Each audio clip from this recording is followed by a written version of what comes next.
Every night I lay in bed with a man who loves me and holds me, but goes to his mistress the next day. My name is Clara Benson. I am 34 years old. I have been married for 11 years to a man who is good in many ways, but broken in some quiet ways that hurt. My husband's name is Walter. Walter is a good man with a tired heart. He works hard. He wakes up early every day. He drinks his coffee standing near the window. Before he leaves, he kisses my forehead, like this small act can keep our life together. Walter has an addiction. It comes and goes. When it comes back, he feels weak and empty. He also has a mistress. He goes to see her. He does not lie about it. Sometimes honesty hurts more than lies. I know his routine very well.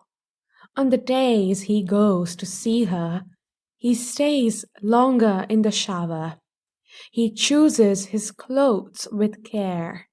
When he leaves the house, the silence stays behind. Walter never misses dinner. He never forgets my birthday. He never shouts at me. At night, he comes home tired. He lies next to me. He holds me like I am the only place where he can rest. My mother tells me to leave him. My sister tells me to start a new life. They speak with love. They do not judge me. I understand what they say. But years ago, I was very sick. My body failed me. One night, my breathing stopped in a hospital room. Walter screamed for help. He refused to let me die quietly. The doctor later said I would not be alive without him. Some bonds are made when life almost ends. Those bonds do not break easily. Still, knowing this does not save my heart. One night, Walter came home late and quiet. I felt empty in a way I could not explain. The bed felt too big. My chest felt tight. For the first time, I knew I needed space, not answers. So I left. Not forever, just long enough to breathe. I went on a short vacation to a small coastal town. The air felt light. The days felt slow and calm. I walked alone. I ate alone. I sat for hours watching people live their lives. I watched couples holding hands. I watched couples arguing softly.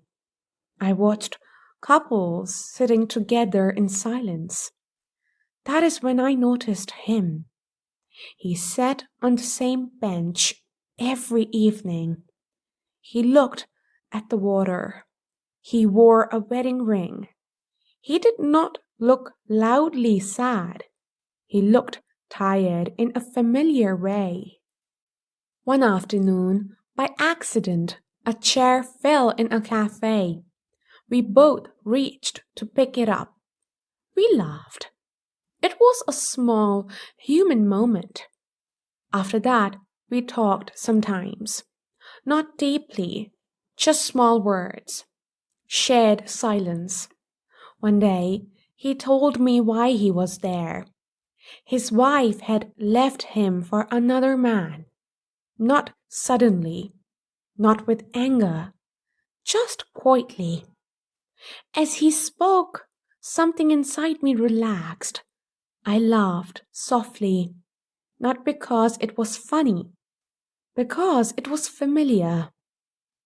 The world felt smaller, not colder. I told him my story too, without anger, without tears. We became friends. Nothing more, nothing dangerous.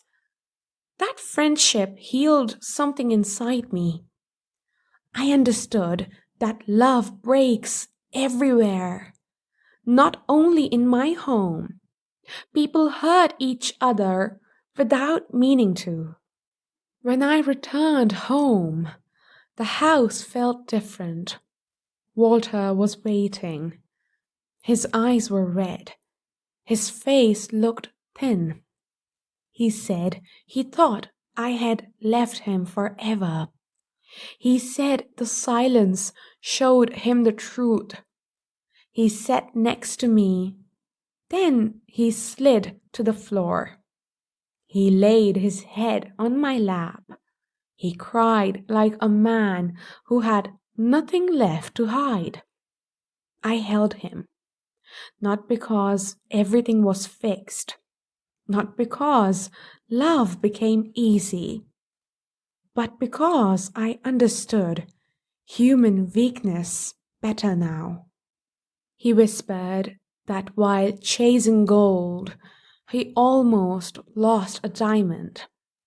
Some men see value only when it is almost gone. I did not answer. I stayed.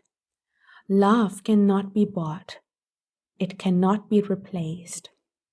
It stays or it leaves.